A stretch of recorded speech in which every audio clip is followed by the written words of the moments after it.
नमस्कार साहेब.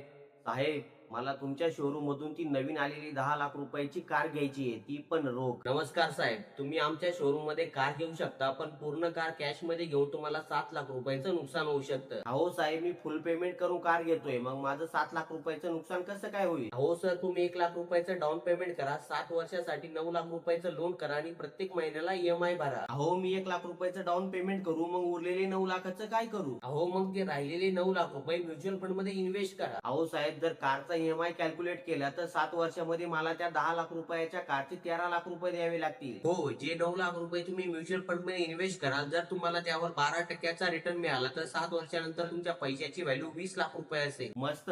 कारचे 13 लाख रुपये देऊन तरी पण माझ्याकडे 7 लाख रुपये शिल्लक राहतील, ते पण 7 वर्षामध्ये. अहो, मग खूप वेळेपासून मी तुम्हाला हेच सांगतोय. पण साहेब, मला आता एक सांगा की म्युच्युअल फंड मध्ये मी एसआयपी कशी सुरू करू? त्यासाठी ही रील सेव्ह करा, 3 मित्रांना शेअर करा आणि कमेंट करा म्युच्युअल फंड. मग मी तुमच्या डीएम मध्ये सगळी डिटेल शेअर करतो. पण लक्षात ठेवा, डीएम तेव्हा शेअर होतो जेव्हा तुम्ही आपल्या पेजला फॉलो केलेला असेल.